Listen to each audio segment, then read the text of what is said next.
साहब ਵੱਡੀ ਜਿੱਤ ਜਿਹੜੀ ਹੈ ਬਹੁਤ ਜਲਦੀ ਉਹ ਇਹ ਛੋਟੀ ਹਾਰ ਨੂੰ ਕੰਪਨਸੇਟ ਕਰੂਗੀ। ਜਿੱਥੋਂ ਤੱਕ ਆਮ ਆਦਮੀ ਪਾਰਟੀ ਦਾ ਸਵਾਲ ਹੈ, ਇਹਨਾਂ ਦੀ ਖੁਸ਼ੀ ਬਹੁਤ ਜਲਦੀ ਰਾਖ ਦੇ ਵਿੱਚ ਤਬਦੀਲ ਹੋਣ ਵਾਲੀ ਹੈ ਜਦੋਂ ਗੁਜਰਾਤ ਦਾ ਤੇ ਹਿਮਾਚਲ ਦਾ ਰਿਜ਼ਲਟ ਆ ਗਿਆ। ਇੰਨੀ ਖੁਸ਼ੀ ਮਨਾ ਰਹੇ ਹੈ ਜੀ ਕਿ ਅਸੀਂ ਦੇਖੋ ਨੈਸ਼ਨਲ ਪਾਰਟੀ ਬਣ ਗਏ।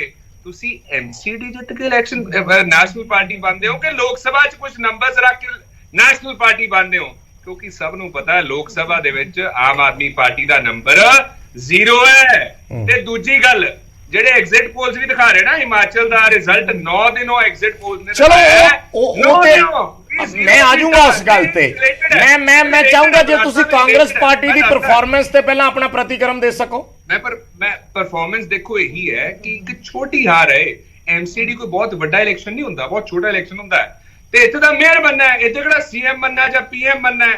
ਜਿਹੜੀ ਵੱਡੀ ਚੀਜ਼ ਹੈ ਜਦੋਂ ਸੀਐਮ ਵੀ ਬਣਿਆ ਖੜਿਆਲ ਸਾਹਿਬ, ਜਦੋਂ ਸੀਐਮ ਵੀ ਬਣਿਆ ਕਾਂਗਰਸ ਦਾ ਹਾਲ ਤੇ ਉਦੋਂ ਵੀ ਆਹੀ ਸੀ। ਬਰਾੜ ਸਾਹਿਬ ਦੇਖੋ ਗੱਲ ਇਸ ਤਰ੍ਹਾਂ ਹੈ ਕਿ ਰਿਜ਼ਲਟ ਆਉਣ ਵਾਲਾ ਹੈ ਤੇ ਮੈਂ ਤੁਹਾਨੂੰ ਕਿਹਾ ਕਿ ਜੋ ਗਰਜਤੇ हैं वो बरसते नहीं और जो बरसते हैं वो गरजते नहीं। ਸੋ देयरफॉर ਕਾਂਗਰਸ ਪਾਰਟੀ ਇਹ ਛੋਟੀ ਹਾਰ ਨੂੰ ਕੰਪਨਸੇਟ ਕਰੂਗੀ ਵੱਡੀ ਜਿੱਤ ਨਾਲ। ਤੇ ਮੈਂ ਕਿਉਂ ਗੁਜਰਾਤ ਤੇ ਹਿਮਾਚਲ ਦੀ ਗੱਲ ਕਰ ਰਿਹਾ, ਉਹਦਾ ਕਾਰਨ ਹੈ ਬਹੁਤ ਵੱਡਾ। ਇਹਨਾਂ ਨੇ ਸਾਰਾ ਜ਼ੋਰ ਐਮਸੀਡੀ ਚਲਾਤਾ ਕਿਉਂਕਿ ਇਹਨਾਂ ਨੂੰ ਪਤਾ ਸੀ ਗੁਜਰਾਤ ਤੇ ਹਿਮਾਚਲ ਅਸੀਂ ਹਾਰਨਾ ਹੈ ਤੇ ਹਾਰਨਾ ਵੀ ਬੜੀ ਬੁਰੀ ਤਰ੍ਹਾਂ ਹੈ। ਤੇ ਜੇ 9 ਦੇ 9 ਐਗਜ਼ਿਟ ਪੋਲਸ ਦਿਖਾ ਰਿਹਾ ਵੀ 0 ਸੀਟਾਂ ਆਉਣਗੀਆਂ ਹਿਮਾਚਲ ਦੇ ਵਿੱਚ ਆਮ ਆਦਮੀ ਪਾਰਟੀ ਦੀਆਂ, ਤਾਂ ਇਹ ਬਹੁਤ ਵੱਡੀ ਗੱਲ ਹੈ। ਗੁਜਰਾਤ 'ਚ ਵੀ ਸਿਮਿਲਰ ਰਿਜ਼ਲਟ ਆਉਣ ਵਾਲਾ ਹੈ। ਸੋ देयरफॉर ਹੁਣ ਮੁੱਦੇ ਦੀ ਗੱਲ ਕੀ ਹੈ ਬਰਾੜ ਸਾਹਿਬ ਕਿ ਇਲੈਕਸ਼ਨ ਆਪਾਂ ਤਾਂ ਲੜਦੇ ਆ ਤਾਂ ਕਿ ਉਹ ਤੋਂ ਬਾਅਦ ਜਿੱਤ ਕੇ ਤੇ ਕੰਮ ਕਰ ਸਕੀਏ ਲੋਕਾਂ ਲਈ। ਠੀਕ ਹੈ, ਮੈਨੂੰ ਇਹ ਉਮੀਦ ਹੈ ਕਿ ਇਤਿਹਾਸ ਦੁਹਰਾਊਗਾ ਨਹੀਂ। ਜਿਵੇਂ ਪਹਿਲਾਂ ਕੇਜਰੀਵਾਲ ਸਾਹਿਬ ਕਹਿੰਦੇ ਹੁੰਦੇ ਸੀ ਨਾ ਕਿ ਮੋਦੀ ਜੀ ਪੈਸੇ ਨਹੀਂ ਦੇਤੇ ਤੇ ਥੱਲੇ ਬੀਜੇਪੀ ਐਮਸੀਡੀ 'ਚ ਕਹਿੰਦੀ ਹੁੰਦੀ ਸੀ ਕਿ ਹਮੇ ਕੇਜਰੀਵਾਲ ਚਲੋ ਪੈਸੇ ਦੀ ਗੱਲ ਤੇ ਬਾਅਦ ਚੋਣੀ ਹੈ। ਇੱਕ ਸੈਕਿੰਡ ਮੇਰੀ ਗੱਲ ਸੁਣ ਲਓ, ਮੈਂ ਤੁਹਾਡੇ ਤੋਂ ਹੀ ਸਵਾਲ ਕਰ ਰਿਹਾ। ਪੈਸੇ ਦੀ ਗੱਲ ਤੇ ਆਉਣੀ ਹੈ ਬਾਅਦ 'ਚ।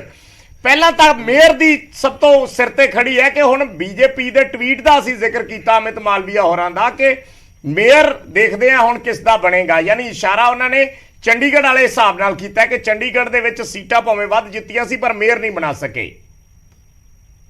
ਦੇਖੋ ਇਸ ਤਰ੍ਹਾਂ ਬਰਾੜ ਸਾਹਿਬ ਕਿ ਭਾਰਤੀ ਜਨਤਾ ਪਾਰਟੀ ਦੀ ਐਕਸਪਰਟੀਜ਼ ਰਹੀ ਹੈ ਆਪਰੇਸ਼ਨ ਲੋਟਸ ਵਾਲੀ, ਚਾਹੇ ਡਾਇਰੈਕਟਲੀ ਹੋਵੇ ਤੇ ਚਾਹੇ ਇਨਡਾਇਰੈਕਟਲੀ ਹੋਵੇ। ਲੋਕਾਂ ਦਾ ਮੈਂਡੇਟ ਜੋ ਹੈ ਜਿਹਨੂੰ ਦੇਤਾ ਉਹਨੂੰ ਮੈਂਡੇਟ ਮਿਲਣਾ ਚਾਹੀਦਾ ਹੈ। ਲੇਕਿਨ ਭਾਰਤੀ ਜਨਤਾ ਪਾਰਟੀ ਦੀ ਜਿਹੜੀ ਸ਼ੁਰੂ ਤੋਂ ਨੀਤੀ ਰਹੀ ਹੈ ਉਹ ਲੋਕਾਂ ਲਈ ਨਹੀਂ, ਉਹ ਆਪਦੇ ਲਈ ਰਹੀ ਹੈ। ਜ਼ਬਤ ਕਰਨਾ, ਲੋਕਾਂ ਦੇ ਮੈਂਡੇਟ ਨੂੰ ਅੰਡਰਮਾਈਨ ਕਰਨਾ, ਵੋਟਸ ਨੂੰ ਅੰਡਰਮਾਈਨ ਕਰਨਾ, ਇਹ ਅੱਛੀ ਚੀਜ਼ ਨਹੀਂ ਹੈ। ਤੇ ਇਹਨਾਂ ਦੀ ਐਕਸਪਰਟੀਜ਼ ਮੈਂ ਤੁਹਾਨੂੰ ਦੱਸ ਦਿੰਦਾ ਹੈ ਹਿਸਟਰੀ ਕੀ ਰਹੀ ਹੈ। ਪਹਿਲਾਂ ਤਾਂ ਇਹਨਾਂ ਨੇ ਮੇਘਾਲਿਆ ਦੇ ਵਿੱਚ ਇਹ ਚੀਜ਼ ਕੀਤੀ, ਉਹ ਤੋਂ ਬਾਅਦ ਗੋਆ ਦੇ ਵਿੱਚ, ਫਿਰ ਕਰਨਾਟਕਾ 'ਚ, ਫਿਰ ਮਹਾਰਾਸ਼ਟਰ 'ਚ, ਫਿਰ ਅਸਾਮ, ਫਿਰ ਮੱਧ ਪ੍ਰਦੇਸ਼, ਫਿਰ ਬਿਹਾਰ, ਫਿਰ ਮਨੀਪੁਰ, ਫਿਰ ਮੇਘਾਲਿਆ, ਫਿਰ ਪੰਜਾਬ, ਫਿਰ ਤੇਲੰਗਾਨਾ। ਇਹ ਕਰਦੇ ਹੀ ਇਹ ਨੇ। ਲੇਕਿਨ ਮੈਂ ਇੱਕ ਗੱਲ ਕਹੂੰਗਾ ਬਰਾੜ ਸਾਹਿਬ ਕਿ ਜ਼ਰੂਰੀ ਗੱਲ ਇਹ ਕਿ ਬਹੁਤ ਜਲਦ ਇਲੈਕਸ਼ਨ ਦਾ ਰਿਜ਼ਲਟ ਆਉਣ ਵਾਲਾ ਹੈ। ਇਹ 3 ਇਲੈਕਸ਼ਨ ਹੋਏ ਨਾ ਐਮਸੀਡੀ, ਗੁਜਰਾਤ ਤੇ ਹਿਮਾਚਲ। ਇਹ ਗੱਲ ਯਾਦ ਰੱਖਿਓ ਕਿ ਛੋਟੀ ਹਾਰ ਨੂੰ ਇੱਕ ਬਹੁਤ ਵੱਡੀ ਜਿੱਤ ਕੰਪਨਸੇਟ ਕਰੂਗੀ। ਤੇ ਆਮ ਆਦਮੀ ਪਾਰਟੀ ਜਿਹੜੀ ਨੈਸ਼ਨਲ ਪਾਰਟੀ ਬਣਨ ਦੇ ਸੁਪਨੇ ਦੇਖਦੀ ਨਾ, ਇੱਕ ਗੱਲ ਦੱਸ ਦੇ ਕਿ ਤੁਸੀਂ 0 ਸਭਾ ਐਮਪੀਜ਼ ਨਾਲ ਨੈਸ਼ਨਲ ਪਾਰਟੀ ਬਣ ਗਏ। ਇਹ ਕਦੋਂ ਤੋਂ ਹੋਣ ਲੱਗ ਗਿਆ? ਦੇਖੋ ਡੈਫੀਨੇਸ਼ਨ ਨੈਸ਼ਨਲ ਪਾਰਟੀ ਦੀ ਨਾ ਉਦੋਂ ਬਣਦੀ ਹੈ ਜਦੋਂ ਤੁਹਾਡੇ ਐਮਪੀਜ਼ ਹੁੰਦੇ ਆ ਲੋਕ ਸਭਾ ਦੇ ਵਿੱਚ, ਰਾਜ ਸਭਾ ਦੇ ਵਿੱਚ, ਸਟੇਟਸ ਦੇ ਵਿੱਚ ਤੁਹਾਡੇ ਕੋਈ ਆਪਣਾ ਪ੍ਰੈਜ਼ੈਂਸ ਹੋਵੇ। ਤੁਹਾਡੇ ਕੋਲ ਨਾ ਵਰਕਰਸ ਨੇ, ਨਾ ਤੁਹਾਡੇ ਕੋਲ ਪਾਰਟੀ ਇਨਫਰਾਸਟ੍ਰਕਚਰ ਹੈ, ਨਾ ਆਰਗੇਨਾਈਜੇਸ਼ਨ ਹੈ। ਤੇ ਇੱਕ ਗੱਲ ਹੋਰ ਹੈ, ਕੇਜਰੀਵਾਲ ਸਾਹਿਬ ਨਾ ਮੋਦੀ ਜੀ ਦੇ ਨਕਸ਼ੇ ਕਦਮ ਤੇ ਚੱਲਦੇ ਆ। ਪਹਿਲਾਂ ਮੋਦੀ ਜੀ ਨੂੰ ਕਹਿੰਦੇ ਹੁੰਦੇ ਸੀ ਲੋਕ ਪ੍ਰਧਾਨ ਮੰਤਰੀ ਘੱਟ, ਪ੍ਰਧਾਨ ਕੈਂਪੇਨਰ ਜ਼ਿਆਦਾ ਹੈ। ਹੁਣ ਕੇਜਰੀਵਾਲ ਸਾਹਿਬ ਨੂੰ ਕਹਿਣ ਲੱਗ ਗਏ ਵੀ ਚੀਫ ਮਿਨਿਸਟਰ ਘੱਟ, ਚੀਫ ਕੈਂਪੇਨਰ ਜ਼ਿਆਦਾ। ਸੋ ਇਹ ਉਮੀਦ ਕਰਦੇ ਆ ਵੀ ਐਮਸੀਡੀ ਦੇ ਵਿੱਚ 3 ਮੇਜਰ ਇਸ਼ੂ ਸੀਗੇ, ਕਰਪਸ਼ਨ, ਗਾਰਬੇਜ। ਚਲੋ ਮੈਂ ਇਸ਼ੂਸ ਤੇ ਆਉਂਗਾ। ਜਦੋਂ ਦੇ ਕੇਜਰੀਵਾਲ ਸਾਹਿਬ ਆਏ ਇਹ ਤਿੰਨੋਂ ਚੀਜ਼ਾਂ ਵੱਧ ਗਈਆਂ ਦਿੱਲੀ ਦੇ ਵਿੱਚ, ਪੋਲਿਊਸ਼ਨ, ਗਾਰਬੇਜ। ਚਲੋ ਆਪਾਂ ਗਰਗ ਸਾਹਿਬ ਤੋਂ ਜਵਾਬ ਲੈ ਲਈਏ। ਗਰਗ ਸਾਹਿਬ ਜਵਾਬ ਦੇ ਦਿਓ ਜਿਹੜੀ ਗੱਲ ਜੋਸ਼ੀ ਜੀ ਨੇ ਵੀ ਕੀਤੀ ਔਰ ਜਿਹੜੀ ਗੱਲ ਖੜਿਆਲ ਸਾਹਿਬ ਕਰ ਰਹੇ ਨੇ।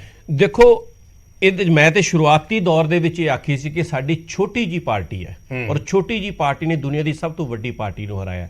ਮੈਂ ਕਦੇ ਦਾਅਵਾ ਹੀ ਨਹੀਂ ਕੀਤਾ ਸੀ ਬਹੁਤ ਵੱਡੀ ਪਾਰਟੀ ਅਸੀਂ ਨਹੀਂ ਹੈਗੇ। 137 ਸਾਲ ਪੁਰਾਣੀ ਪਾਰਟੀ ਅਸੀਂ ਨਹੀਂ ਹੈਗੇ। ਉਹ ਪਾਰਟੀ ਜਿਹਦਾ 0 ਯਾਨੀ ਕਿ ਉੱਥੇ ਵਿਧਾਇਕ ਹੈਗਾ ਦਿੱਲੀ ਦੇ ਵਿੱਚ, ਅਸੀਂ ਨਹੀਂ ਉਹ ਪਾਰਟੀ ਹੈਗੇ। ਤੁਸੀਂ ਜਿਨ੍ਹਾਂ ਦਾ 0 ਰਾਜ ਸਭਾ ਦੇ ਵਿੱਚ MP ਹੈਗਾ, ਇਹ ਤੁਹਾਨੂੰ ਮੁਬਾਰਕ। ਜੇਕਰ ਤੁਸੀਂ ਇਸ ਤੋਂ ਖੁਸ਼ ਹੁੰਦੇ ਤਾਂ ਤੁਹਾਨੂੰ ਮੁਬਾਰਕਾਂ। ਦੂਸਰੀ ਗੱਲ, ਤੁਸੀਂ ਹਿਮਾਚਲ ਦੀ ਤੇ ਗੁਜਰਾਤ ਦੀ ਗੱਲ ਕੀਤੀ, ਸਾਡੇ ਉੱਥੇ ਕੋਲ ਗਵਾਉਣ ਨੂੰ ਹੈ ਕੀ ਹੈ? ਅਸੀਂ ਤਾਂ ਪਹਿਲੀ ਵਾਰੀ ਉੱਥੇ ਗੱਲ ਕੀਤੀ ਸਭ ਤੋਂ ਵਧੀਆ ਇਹਨਾਂ ਨੇ। ਅਸੀਂ ਉੱਥੇ ਸਾਡੇ ਕੋਲ ਉੱਥੇ ਗਵਾਉਣ ਨੂੰ ਹੈਗੀ ਆ। ਨੀਲ ਸਾਹਿਬ ਉੱਥੇ ਗਵਾਉਣ ਨੂੰ ਕੁਝ ਨਹੀਂ ਹੈਗਾ। ਸੁਣ ਲਓ ਗੇਨ ਹੀ ਗੇਨ ਹੈ ਉਹਨਾਂ ਦੇ ਕਹਿਣ ਦਾ ਮਤਲਬ ਹੈ। ਗੇਨ ਹੀ ਗੇਨ ਹੈ। ਸੁਣ ਲਓ ਪਹਿਲਾਂ ਸਾਡਾ ਅਸੀਂ ਉੱਥੇ ਕੋਈ ਹਿਮਾਚਲ ਦੇ ਵਿੱਚ ਪਹਿਲਾਂ ਕੋਈ ਐਮਐਲਏ ਹੈ ਨਹੀਂ ਸੀ, ਨਾ ਹੀ ਕੋਈ ਸਾਡਾ ਗੁਜਰਾਤ ਦੇ ਵਿੱਚ ਐਮਐਲਏ ਸੀ, ਠੀਕ ਹੈ ਨਾ। ਇਸ ਵਾਰ ਜਿਸ ਤਰੀਕੇ ਦਾ ਪਿਆਰ ਲੋਕਾਂ ਨੇ ਦਿੱਤਾ ਔਰ ਜਿਸ ਤਰੀਕੇ ਨਾਲ ਅਮਿਤ ਸ਼ਾਹ ਔਰ ਮੋਦੀ ਸਾਹਿਬ ਜਾਨੀ ਕਿ ਗੁਜਰਾਤ ਦੇ ਵਿੱਚ ਘੁੰਮੇ ਜਾਂ ਹਿਮਾਚਲ ਦੇ ਵਿੱਚ ਘੁੰਮੇ, ਇਹ ਸਾਨੂੰ ਕਹਿ ਰਹੇ ਨੇ ਕਿ ਮੁੱਖ ਮੰਤਰੀ ਸਾਹਿਬ ਨੂੰ ਪੰਜਾਬ ਦੇ ਵਿੱਚ ਬੁਲਾ ਲਓ। ਤੁਹਾਡੇ 7-7 ਮੁੱਖ ਮੰਤਰੀ ਦਿੱਲੀ ਘੁੰਮ ਰਹੇ ਸੀ, ਉਹ ਉੱਥੇ ਕੀ ਕਰ ਰਹੇ ਸੀ? ਉਹ ਤੁਹਾਡੇ ਪ੍ਰਧਾਨ ਮੰਤਰੀ ਕਦੇ ਹਿਮਾਚਲ ਕਦੇ ਗੁਜਰਾਤ ਘੁੰਮ ਰਹੇ ਸੀ, ਉਹ ਕੀ ਕਰ ਰਹੇ ਸੀ? ਅਮਿਤ ਸ਼ਾਹ ਜੀ ਕੀ ਕਰ ਰਹੇ ਸੀ? ਇਹ ਤਾਂ ਜਦੋਂ ਕੰਪੇਨ ਹੁੰਦੀ ਹੈ, ਇਲੈਕਸ਼ਨ ਹੁੰਦੀਆਂ, ਹਰ ਪਾਰਟੀ ਜਿਹੜੀ ਹੈ ਉਹ ਉੱਥੇ ਜਾ ਕੇ ਕੰਪੇਨ ਕਰਦੀ ਹੈ। ਇਹ ਗੱਲ ਵੱਖਰੀ ਹੈਗੀ ਹੈ ਕਿ ਜਿਹੜੀ ਕਾਂਗਰਸ ਹੈ ਉਹ ਨਾ ਹਿਮਾਚਲ 'ਚ ਕਿਤੇ ਨਜ਼ਰ ਆਈ ਕੰਪੇਨ 'ਚ, ਨਾ ਕਿਤੇ ਗੁਜਰਾਤ 'ਚ ਨਜ਼ਰ ਆਈ। ਭਾਰਤ ਜੋੜੋ ਯਾਤਰਾ ਵੀ ਜਿਹੜਾ ਉੱਥੋਂ ਉਹਨਾਂ ਨੇ ਉਹਨੂੰ ਟੱਚ ਵੀ ਨਹੀਂ ਕੀਤਾ, ਹਥਿਆਰ ਪਹਿਲਾਂ ਸੱਟੀ ਬੈਠੇ। ਜਿਹੜੀ ਮੈਂ ਗੱਲ ਕਰ ਰਿਹਾ, ਦਾਵਾ ਹੈ ਜਿਹੜੀ ਮੈਂ ਗੱਲ ਕਰ ਰਿਹਾ, ਸੂਬੇ ਸਰਕਾਰ ਬਣ ਰਹੀ ਹੈ ਸਰ, ਮੈਂ ਜਿਹੜੀ ਮੈਂ ਗੱਲ ਕਰ ਰਿਹਾ, ਦੇਖੋ ਦਾਵਾ ਕਰਨਾ ਉਹਨਾਂ ਦਾ ਹੱਕ ਹੈਗਾ, ਕਰ ਸਕਦੇ ਆ, ਨਤੀਜੇ ਕੱਲ ਨੂੰ ਸਾਹਮਣੇ ਆ ਜਾਣਗੇ, ਠੀਕ ਹੈ ਨਾ। ਉਹ ਜਿਹਦੇ ਕੁਝ 24 ਘੰਟੇ ਵੀ ਨਹੀਂ ਰਹਿੰਦੇ ਹੈਗੇ ਆ, ਠੀਕ ਹੈ ਨਾ, ਇਹ ਦਾਵਾ ਕਰ ਸਕਦੇ ਆ। ਲੇਕਿਨ ਜਿਹੜੀ ਮੈਂ ਗੱਲ ਕਹਿਣ ਲੱਗਿਆ, ਕੱਲ ਦੀ ਡੇਟ ਜਿਹੜੀ 8 ਦਸੰਬਰ ਹੈ ਉਹ ਸਾਡੇ ਲਈ ਬਹੁਤ ਜ਼ਿਆਦਾ ਇੰਪੋਰਟੈਂਟ ਹੈ। 8 ਦਸੰਬਰ 2013 ਦਾ ਦਿਨ ਕੋਈ ਭੁੱਲ ਸਕਦਾ ਜਦੋਂ ਹਿੰਦੁਸਤਾਨ ਦੇ ਇਤਿਹਾਸ ਦੇ ਵਿੱਚ, ਰਾਜਨੀਤਿਕ ਇਤਿਹਾਸ 'ਚ ਅਸੀਂ 28 ਐਮਐਲਏ ਦੇ ਨਾਲ ਪਹਿਲੀ ਵਾਰੀ ਵਿਧਾਨ ਸਭਾ ਦੇ ਵਿੱਚ ਐਂਟਰੀ ਕੀਤੀ ਸੀ। ਤੇ ਕੱਲ ਨੂੰ ਵੀ 8 ਦਸੰਬਰ ਹੈ 2022, ਜਦੋਂ ਸਾਡੀ ਪਾਰਟੀ ਨੈਸ਼ਨਲ ਪਾਰਟੀ ਹੋਣ ਜਾ ਰਹੀ ਹੈ। ਠੀਕ ਠਾਕ ਸਾਡੀ ਜਿਹੜੀ ਪ੍ਰੈਜ਼ੈਂਸ ਹੈਗੀ ਹੈ ਉਹ ਗੁਜਰਾਤ ਦੇ ਵਿੱਚ ਹੋਏਗੀ। ਨੰਬਰ 2 ਤੇ ਤਾਂ ਘੱਟੋ ਘੱਟ ਅਸੀਂ 100% ਆਵਾਂਗੇ, ਔਰ ਬਾਕੀ ਕੁਝ ਵੀ ਹੋ ਸਕਦਾ ਹੈਗਾ, ਲੇਕਿਨ ਵੋਟਾਂ ਦਾ ਪਰਸੈਂਟੇਜ ਇੰਨਾ ਹੈਗਾ ਕਿ ਅਸੀਂ ਉੱਥੋਂ ਨੈਸ਼ਨਲ ਪਾਰਟੀ ਜਿਹੜੀ ਹੈ 100% ਬਣਾਂਗੇ। ਪਾਸੇ ਚਲੇ ਗਏ, ਮੈਂ ਤੁਹਾਨੂੰ ਆਪਣੀ ਗੱਲ ਤੋਂ ਮੌਕਾ ਜਿਹੜਾ ਸੀ ਉਹ ਦਿੱਤਾ, ਰੋਕਿਆ ਨਹੀਂ, ਪਰ ਮੇਰਾ ਸਵਾਲ ਉੱਥੇ ਦੀ ਉੱਥੇ ਖੜਾ ਹੈ। ਤੁਹਾਨੂੰ ਮੇਅਰ ਤੇ ਨੂੰ ਲੈ ਕੇ ਖਦਸ਼ਾ ਹੈ ਕਿ ਨਹੀਂ? ਨਹੀਂ, ਸਾਨੂੰ ਕੋਈ ਖਦਸ਼ਾ ਨਹੀਂ ਹੈ। ਜਿੱਦਾਂ ਮੈਂ ਪਹਿਲਾਂ ਵੀ ਜ਼ਿਕਰ ਕੀਤਾ, ਇਹ ਸਾਡੇ ਜਿਹੜੇ ਚਾਹੇ ਉਹ ਹੁਣ ਪਾਰਸ਼ਦ ਹੈਗੇ ਜਾਂ ਪਹਿਲਾਂ ਕੋਈ ਐਮਪੀ ਐਮਐਲਏ ਹੈਗੇ, ਸਾਡੇ ਨੂੰ ਇਹ ਹਿਲਾ ਨਹੀਂ ਸਕਦੇ ਬੀਜੇਪੀ ਵਾਲੇ। ਜਿਹੜੀ ਇਹਨਾਂ ਦੀ ਮਾਸਟਰੀ ਹੈਗੀ ਹੈ ਉਹ ਇਹ ਹਾਲਾਤ ਸਿਰਫ ਕਾਂਗਰਸ ਨੂੰ ਜਾਂ ਹੋਰ ਪਾਰਟੀਆਂ ਨੂੰ ਹੋ ਸਕਦੇ ਆ। ਜਨਤਾ ਦੀ, ਦਰਸ਼ਕਾਂ ਦੀ ਜਾਣਕਾਰੀ ਲਈ ਇਹ ਵੀ ਦੱਸਣਾ ਬੜਾ ਜ਼ਰੂਰੀ ਹੈ ਕਿ ਇੱਥੇ ਐਂਟੀ ਡਿਫੈਕਸ਼ਨ ਲਾਅ ਨਹੀਂ ਲਾਗੂ ਹੁੰਦਾ। ਕੋਈ ਵੀ ਕਿਸੇ ਨੂੰ ਵੀ ਸਪੋਰਟ ਕਰ ਸਕਦਾ ਹੈ। ਜਿਸ ਵੇਲੇ ਨਿਗਮ ਦਾ ਹਾਊਸ ਬੁਲਾਇਆ ਜਾਂਦਾ ਹੈ ਤੇ ਉਸ ਵੇਲੇ ਜੇ VOTING ਵੀ ਹੁੰਦੀ ਹੈ ਤਾਂ ਕੋਈ ਕਿਸੇ ਨੂੰ ਵੋਟ ਕਰ ਸਕਦਾ। ਇਸ ਤੇ ਕੋਈ ਐਂਟੀ ਡਿਫੈਕਸ਼ਨ ਲਾਅ ਨਹੀਂ ਹੈ ਕਿ ਕੱਲ ਨੂੰ ਉਹਦੀ ਕਾਉਂਸਲਰਸ਼ਿਪ ਜਿਹੜੀ ਹੈ ਉਹ ਚਲੀ ਜਾਏਗੀ। ਲੇਕਿਨ ਦਿੱਲੀ ਦੇ ਲੋਕ ਤੇ ਪੂਰੇ ਹਿੰਦੁਸਤਾਨ ਦੇ ਲੋਕ ਇੱਕ ਚੀਜ਼ ਦੀ ਉਮੀਦ ਕਰਦੇ ਆ, ਜਿਹਦੇ ਕਿ ਉਮੀਦ ਬੀਜੇਪੀ ਤੋਂ ਅਦਰਵਾਈਜ਼ ਘੱਟ ਹੁੰਦੀ ਆ, ਕਿ ਘੱਟੋ ਘੱਟ ਉਹ ਜਿਹੜੀ ਜਨਤਾ ਨੇ ਮੈਂਡੇਟ ਦਿੱਤਾ ਉਹਨੂੰ ਐਕਸੈਪਟ ਕਰਨ, ਉਹਦੇ ਤੇ ਫੁੱਲ ਚੜਾਉਣ, ਠੀਕ ਹੈ ਕਿ ਨਹੀਂ। ਹੁਣ 134 ਜਿਹੜਾ ਹੈਗਾ ਪਾਰਸ਼ਦ ਜਿੱਤੇ ਆ, 126 ਦੀ ਤੁਹਾਨੂੰ ਮੈਜੋਰਟੀ ਚਾਹੀਦੀ ਹੈ। ਮੈਜੋਰਟੀ ਤੋਂ ਤੁਹਾਡੇ ਕੋਲ ਵੱਧ ਯਾਨੀ ਕਿ ਪਾਰਸ਼ਦ ਹੈਗੇ ਆ। ਤੇ ਜੇ ਅੱਜ ਵੀ ਬੀਜੇਪੀ ਇਹ ਕਹਿ ਰਹੀ ਹੈਗੀ ਹੈ, ਟਵੀਟ ਕਰਕੇ ਕਹਿ ਰਹੀ ਹੈ ਕਿ ਚੰਡੀਗੜ੍ਹ ਦੇ ਵਿੱਚ ਵੀ ਸੀਗੀ ਗਰਗ ਸਾਹਿਬ, ਚੰਡੀਗੜ੍ਹ ਦੇ ਬਣਿਆ ਨਾ, ਸੁਣੋ ਨਾ, ਚੰਡੀਗੜ੍ਹ ਦੇ ਵਿੱਚ ਜਿਹੜੇ ਸਾਡਾ ਜਿਹੜੇ ਕਿ ਪਾਰਸ਼ਦ, ਸਾਡਾ ਤਾਂ ਕੋਈ ਪਾਰਸ਼ਦ ਨਹੀਂ ਨਾ ਟੁੱਟਿਆ। ਇਹ ਤਾਂ ਹੁਣ ਕਾਂਗਰਸ ਦੇ ਪਾਰਸ਼ਦ ਜਿਹੜੇ ਹੈਗੇ ਉਹ ਬੀਜੇਪੀ ਦੀ ਸਪੋਰਟ ਕਰ ਗਏ। ਉੱਥੇ ਆਮ ਆਦਮੀ ਪਾਰਟੀ ਦਾ ਪਾਰਸ਼ਦ ਦੱਸੋ ਕਿਹੜਾ ਟੁੱਟਿਆ? ਦਿੱਲੀ ਦੇ ਵਿੱਚ ਤਾਂ ਸਾਡੇ ਕੋਲ ਖੁਦ ਕੋਲੇ ਮੈਜੋਰਟੀ ਹੈ ਨਾ, ਚੰਡੀਗੜ੍ਹ ਤੇ ਸਾਡੇ ਕੋਲ ਮੈਜੋਰਟੀ ਨਹੀਂ ਹੈਗੀ ਸੀ।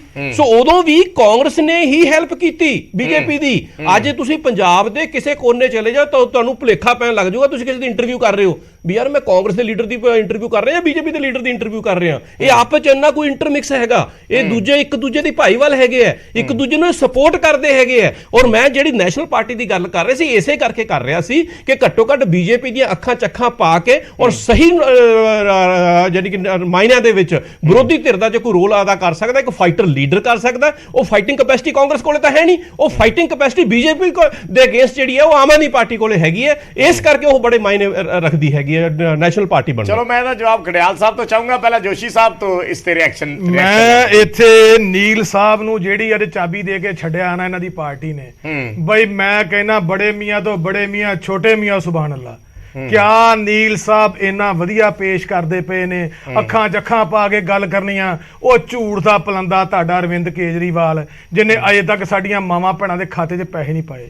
ਐਡਾ ਵੱਡਾ ਮੈਂਡੇਟ 92 ਲੋਕਾਂ ਦਾ ਤੁਹਾਨੂੰ ਮਿਲ ਚੁੱਕਿਆ, 92 ਐਮਐਲਏ ਦਾ। ਪੰਜਾਬ ਦੇ ਵਿੱਚ ਕਿਹੜਾ ਐਸਾ ਇਲਾਕਾ ਤੇ ਕਿਹੜਾ ਐਸਾ ਪਿੰਡ, ਕਿਹੜਾ ਐਸਾ ਸ਼ਹਿਰ ਆ ਜਿਹਦੇ ਵਿੱਚ ਕਾਨੂੰਨ ਦੀ ਵਿਵਸਥਾ ਨਹੀਂ ਖਰਾਬ ਹੋਈ? ਸਰ ਮੇਰੀ ਗੱਲ ਸੁਣ ਲਓ, ਮੈਂ ਕੁਝ ਐਡ ਆਨ ਕਰਨ ਲੱਗਿਆ, ਤੁਸੀਂ ਆਪਣੀ ਗੱਲ ਕਹਿ ਲਿਓ, ਮੈਂ ਰੋਕਦਾ ਨਹੀਂ। ਮੇਰੇ ਕੋਲੇ ਇਹ ਅਪਡੇਟ ਆ ਰਹੀ ਹੈ, ਮਨੀਸ਼ सिसोदिया होरा ने एक ट्वीट किया है कि बीजेपी का खेल शुरू हो गया है और हमारे जो नवनिर्वाचित पार्षद हैं, यानी ਜਿਹੜੇ ਨਵੇਂ MC बने ने, ਉਹਨਾਂ ਦੇ ਕੋਲ ਫੋਨ ਆਉਣੇ ਸ਼ੁਰੂ ਹੋ ਗਏ ਨੇ। ਇਹ ਗੱਲ ਮਨੀਸ਼ सिसोदिया ट्वीट करके कह रहे ने, पर उन्होंने कहा कि साडा कोई भी पार्षद ਜਿਹੜਾ है वो विकेगा नहीं ਤੇ ਅਸੀਂ ਸਾਰੇ ਪਾਰਸ਼ਦਾਂ ਨੂੰ ਕਹਿ ਦਿੱਤਾ ਹੈ ਵੀ ਜੇ ਇਹਨਾਂ ਦਾ ਫੋਨ ਆਏ ਜਾਂ ਮਿਲਣ ਆਉਣ ਤਾਂ ਉਹਨਾਂ ਦੀ ਰਿਕਾਰਡਿੰਗ ਕਰ ਲਿਓ, ਜੋ ਜਿਸ ਦਾ ਪਹਿਲਾਂ ਵੀ ਇਹਨਾਂ ਦੇ ਬਿਆਨ ਆਉਂਦੇ ਰਹੇ ਨੇ। ਦੇਖੋ ਜੀ, ਇੱਕ ਨੰਬਰ ਦੇ ਝੂਠ ਬੋਲਣ ਵਾਲੀ ਪਾਰਟੀ ਸਵੇਰੇ ਕੀ ਕਿਹਾ ਸੀਗਾ ਮਿਸਟਰ ਸੌਰਵ ਭਾਰਦਵਾਜ ਨੇ, ਤੁਸੀਂ ਸਵੇਰੇ ਉਹਨਾਂ ਦੀ ਸਟੇਟਮੈਂਟ ਸੁਣੀ ਸੀਗੀ, ਇਹ ਜੀ ਸਰਕਾਰੀ ਬੈਲਟਾਂ ਖੁੱਲੀਆਂ ਨੇ ਤੇ ਉਹ ਸਰਕਾਰੀ ਮੁਲਾਜ਼ਮਾਂ ਦੀਆਂ ਬੈਲਟਾਂ ਚੈੱਕ ਕਰ ਸਕਦੇ ਨੇ। ਇਹ ਕੋਈ ਬਿਆਨ ਕਰਨ ਵਾਲਾ, ਇਹ ਕਹਿੰਦੇ ਨੈਸ਼ਨਲ ਪਾਰਟੀ ਬਣੀ ਆ। ਨੈਸ਼ਨਲ ਪਾਰਟੀ ਬਣਨ ਵਾਸਤੇ ਪਹਿਲਾਂ ਸਬਰ ਸੰਤੋਖ ਚਾਹੀਦਾ,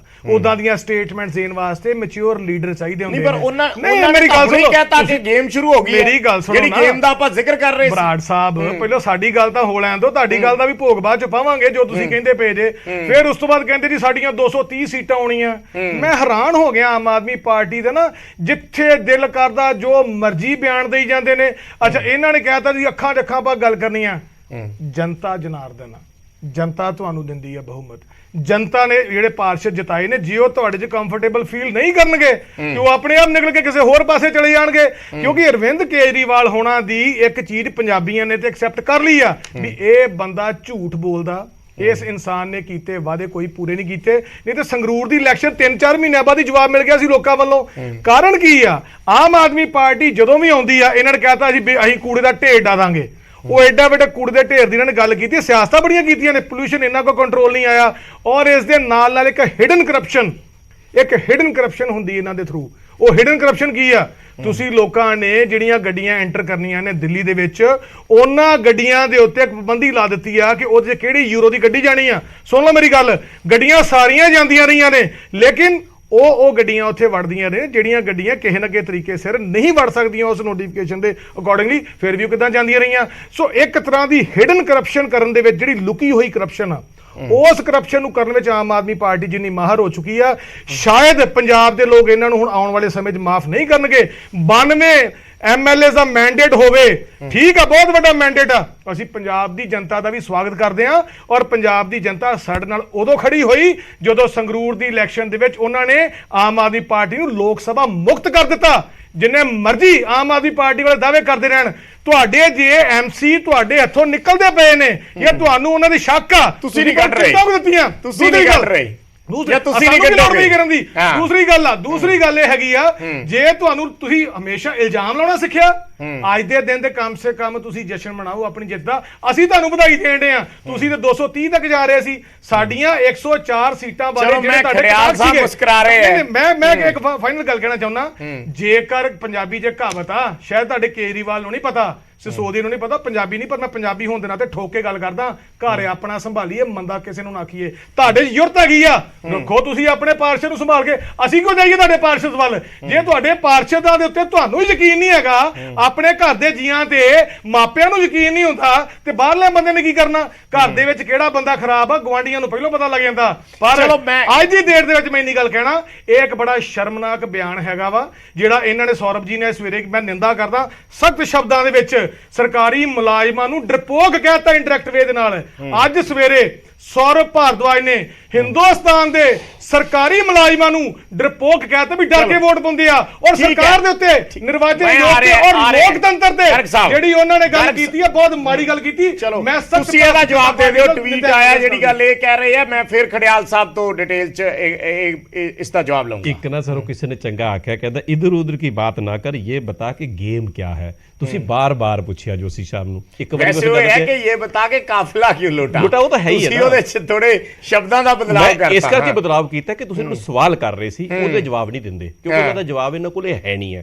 ਇਹ ਸੱਚਾਈ ਹੈਗੀ ਹੈ, ਇਹ ਸੱਚਾਈ ਆ ਕਿ ਇਹ ਜਨਤਾ ਦੇ ਹੱਥ 'ਚ ਹੀ ਹੈਗੇ, ਉਹਨੇ ਕਿਹਨੂੰ ਰਾਜਾ ਬਣਾਉਣਾ ਤੇ ਕਿਹਨੂੰ ਹਾਂ। ਤੇ ਪੰਜਾਬ ਦੀ ਜਨਤਾ ਬਣੀ ਹੈ ਨਾ, ਹਜ਼ਾਰ ਰੁਪਏ ਪਾਓ ਸਾਡੀ ਭੈਣਾਂ ਦੇ ਖਾਤੇ 'ਚ, ਨਸ਼ਾ ਬੰਦ ਕਰਾਓ, ਟੀਵੀ ਤੁਹਾਡੇ ਚੈਨਲ ਨਿਊਜ਼ 18 ਦੇ ਮੇਰੀ ਆਦਤ ਨਹੀਂ ਹੈ, ਕਿੰਨਾ ਨਸ਼ਾ ਵੇਚਦਾ। ਤੁਸੀਂ ਗਲਤ ਇੱਥੇ ਗੱਲ ਕਰਦੇ ਪਏ ਜੇ। ਇੱਥੇ ਇੱਕ ਗੱਲ ਕਹਿਣੀ ਬਹੁਤ ਜ਼ਰੂਰੀ ਆ ਬਰਾੜ ਸਾਹਿਬ, ਜਿਹੜੀਆਂ ਗੱਲਾਂ ਕਰਕੇ ਅਰਵਿੰਦ ਕੇਜਰੀਵਾਲ ਨੇ ਪੰਜਾਬ ਦੇ ਲੋਕਾਂ ਨੂੰ ਗੁੰਮਰਾਹ ਕੀਤਾ, ਅੱਜ ਉਹਦਾ ਸਾਖਸ਼ਾਤ ਚਿਹਰਾ ਨਜ਼ਰ ਆ ਰਿਹਾ। ਉਹ ਚਿਹਰਾ ਕੀ ਆ? ਚਲੋ ਉਹਨਾਂ ਦਾ ਜਵਾਬ ਤੇ ਲੈ ਲਓ, ਜਵਾਬ ਤੇ ਲੈ ਲਈਏ। ਸਰਕਾਰੀ ਮੁਲਾਜ਼ਮ ਸਟ੍ਰਾਈਕ ਤੇ ਬੈਠੇ ਨੇ, ਤੁਸੀਂ ਕਿਹੜੀਆਂ ਗੱਲਾਂ ਕਰਦੇ ਪਏ? ਜਵਾਬ ਤੇ ਲੈ ਲਈਏ ਨਾ, ਜਵਾਬ ਲੈਣ ਦੇ। ਇਹ ਆਈਨਾ ਵਿਖਾਉਂਦੇ ਨੇ ਪੰਜਾਬ ਦਾ, ਉਹ ਅਸਲ ਦੇ ਵਿੱਚ ਮੇਅਰ ਵਾਲੀ ਗੱਲ ਕਰ ਰਹੇ ਨੇ, ਪੰਜਾਬ ਦੇ ਖਜ਼ਾਨੇ ਨੂੰ ਨਹੀਂ ਵਰਤਿਆ ਜਾਣ ਡਿਆ ਅਖਬਾਰਾਂ 'ਚ ਖਬਰ ਦੇਣ ਵਾਸਤੇ, ਔਰ ਝੂਠ ਪੰਜਾਬ 'ਚ ਆਓ। ਮੈਂ ਤੁਹਾਡੇ ਸਤਿਕਾਰਯੋਗ ਚੈਨਲ ਦੇ ਰਾਹੀਂ ਸਤਿਕਾਰਯੋਗ ਭਗਵੰਤ ਮਾਨ ਜੀ ਨੂੰ, ਸਾਡੇ ਮੁੱਖ ਮੰਤਰੀ ਵੀ ਨੇ, ਉਹ ਬੇਨਤੀ ਕਰਨਾ ਚਾਹੁੰਦਾ, ਜਨਾਬ ਬਸ ਕਰੋ, ਹੈਲੀਕਾਪਟਰ ਡਾਉਣੇ ਪੰਜਾਬ ਦੇ ਲੋਕਾਂ ਦੇ ਖਾਤਿਆਂ 'ਚ, ਬਸ ਕਰੋ, ਆਜੋ ਪੰਜਾਬ ਵਾਸਤੇ। ਮੇਅਰ ਬਣਨ ਦਾ ਸੰਭਾਲੋ ਪੰਜਾਬ ਨੂੰ। ਆਮ ਆਦਮੀ ਬਹੁਤ ਪਾਰਟੀ ਹੋ ਕਹਿ ਰਹੀ ਹੈ, ਗਿਆ, ਸਾਡੇ ਬਹੁਤ ਹੋ ਗਿਆ, ਬੰਦੇ ਲੋਕਾਂ ਨੂੰ ਗੁੰਮਰਾਹ ਕਰਦੇ ਆ। ਕਰਤੇ। ਔਰ ਕੇਜਰੀਵਾਲ ਨੂੰ ਕਹਿਣਾ ਪੋਲਿਊਸ਼ਨ ਚਲੋ, ਤੋਂ ਦੂਰ ਨਹੀਂ ਹੋਇਆ, ਮੇਰੀ ਤੁਸੀਂ ਗੱਲ ਲੋਕ ਕਰ ਸੁਣੋ, ਲਓ। ਤੁਸੀਂ ਸਾਹਿਬ। ਜਿਹੜੇ ਝੂਠ ਬੋਲ ਬੋਲ ਕੇ ਲੋਕਾਂ ਨੂੰ ਜਿਨ੍ਹਾਂ ਨੇ ਜਵਾਬ ਦੇਣਾ ਉਹਨਾਂ ਤੋਂ ਜਵਾਬ ਤੇ ਲੈ ਲਈਏ ਨਾ। ਜਵਾਬ ਤੁਸੀਂ ਜਿੰਨਾ ਮਰਜ਼ੀ ਲੈਣਾ, ਪਰ ਦੇਣਾ ਝੂਠ ਹੀ ਹੈ ਜਵਾਬ। ਚਲੋ ਇਹ ਲੋਕ ਪੰਜਾਬ ਦੇ ਨੂੰ ਜਵਾਬ ਦਿੰਦੇ ਨਹੀਂ। ਇਹਦਾ ਪੈਮਾਨਾ ਕੀ ਤੇ ਜਵਾਬ ਕਿਸੇ ਕੋਲ ਦੇਣਗੇ? ਨਹੀਂ ਹੁੰਦਾ,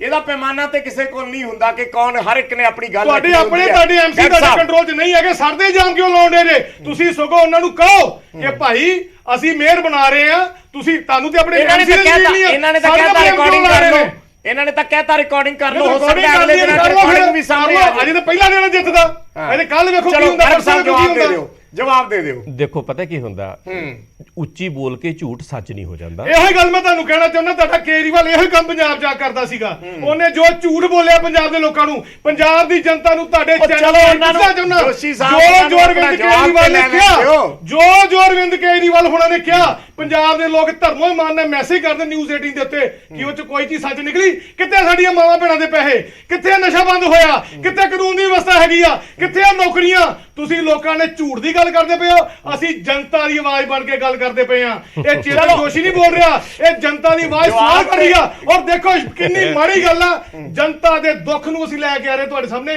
ਇਹ ਹਾਸੇ ਨਾਲ ਦੰਦ ਕੱਢ ਰਹੇ ਖੜਿਆਲ ਸਾਹਿਬ ਕੁਝ ਕਹਿਣਾ ਚਾਹ ਰਹੇ ਨੇ। ਚਲੋ ਮੈਂ ਗਰਗ ਸਾਹਿਬ ਤੁਹਾਡੇ ਕੋਲ ਬਾਅਦ ਚ ਆਉਣਾ ਹੈ। ਇਹ ਹੱਸ ਰਹੇ ਚਲੋ ਮੈਨੂੰ ਖੜਿਆਲ ਸਾਹਿਬ ਤੋਂ ਸਵਾਲ ਲੈਣ ਦਿਓ।